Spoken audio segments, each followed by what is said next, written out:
Okay, so let's now look at our card slots without the money pocket. As I say, you can pop a money pocket on both sides if you want to. You can have no money pocket at all if you want to, and you can just do the card slots without money pocket on both sides. It's very much up to you what combination you want to use.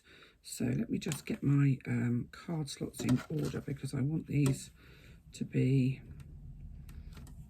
alternating. So on the other end of my, I'm going to use the same lining, because I've already put my lining, my ones with the money slot on one end, so I'm going to use the other end. I'm going to mark a line that is 1/2 inch away from the shorter side. And I'm going to take my card slot 1, my first card slot, and I'm going to lay it on the right hand side of my panel. So as my panel's looking at me, as I'm sort of looking down at my panel, it's laid on the right hand side, and I'm butting the top edge of my card slot up against the 1/2 inch mark I've just made, making sure that the edge, that little bit on the corner, so this little bit, is butted right up against the side of my lining. Bigger clip required. I actually think that's a bit out. Let me just double check my 1/2 inch mark. That doesn't look like it's very straight. No, it is. It's just my eye is not quite right. So I'm going to clip it in place, and I'm going to stitch along the bottom using a 1/4 inch seam allowance. So we're actually attaching this directly onto the lining as opposed to onto the money pocket the way we did before. So a couple of back stitches beginning and end, and a couple of back stitches at the end. Get rid of my threads. Now the reason that we can back stitch inside here is because the bottom edge of these card slots is not a stress point. It's not going to get pulled a lot, so it's not going to be an area where our faux leather might perforate if we do over egg that pudding and do extra stitches. Now you can either mark or use your ruler to position your second card slot with the top edge facing upwards towards the edge of the lining panel. It's going to be 1/2 inch below the top edge of card slot 1.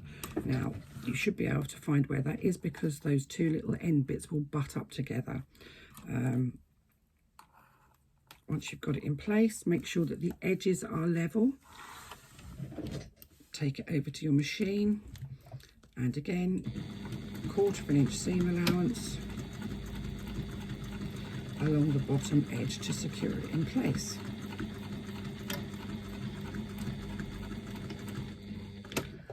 Back stitches at the beginning and the end just to secure, get rid of any threads. I so hate threads. And then your front card slot, and you're going to line this up in exactly the same way as you lined it up on the other side. So the top edge should be level with the top edge of your card slot 1.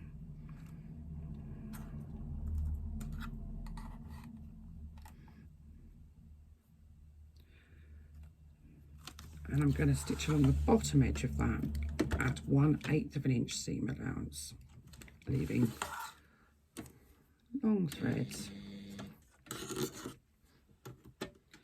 at the beginning and the end to tie off. Make sure that both of the, I've got some threads there that don't belong. They've picked up, and now my bit's moved. So let's just reline that up again.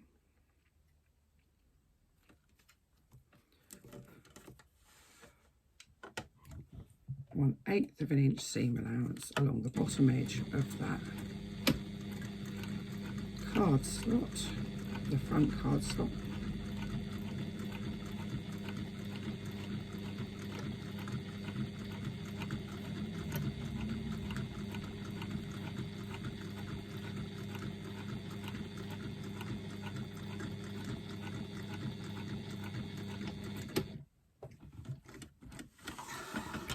Out, and we're just going to bury those threads again.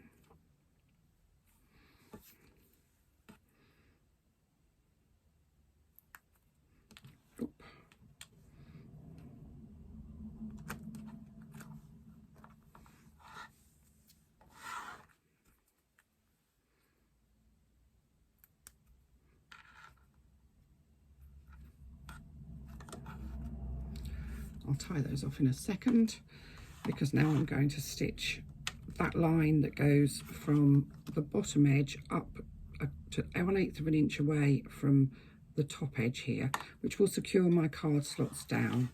I'm going to mark it because accuracy is essential for this. It's actually really hard to mark with this on this faux leather. And I'm going to stitch from the bottom to the top. Long threads. I've got threads everywhere now because I need to tie them all off.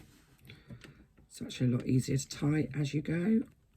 But why would I do that? Because that's the easier option.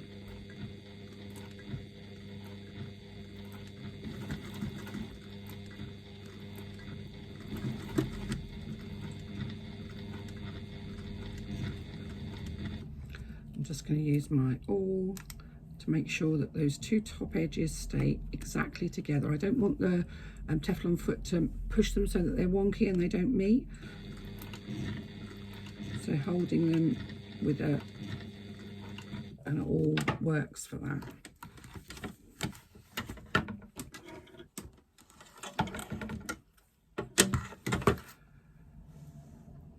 And again,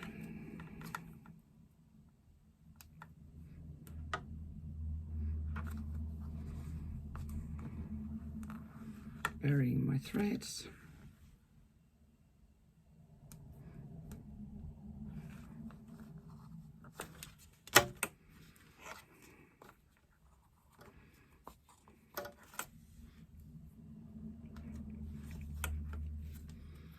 So just tie off everything that you've got on the back here.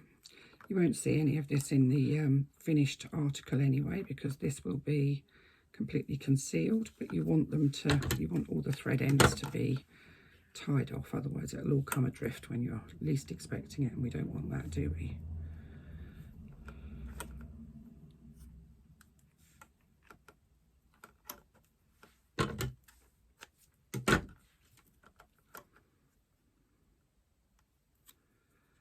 I don't necessarily always glue these ones because they're kind of just not really, they're not going to get in the way and they're not going to suddenly show on the front of our work. But the ones on the card slots, if you don't keep them under control, they do tend to poke out where you least want them to.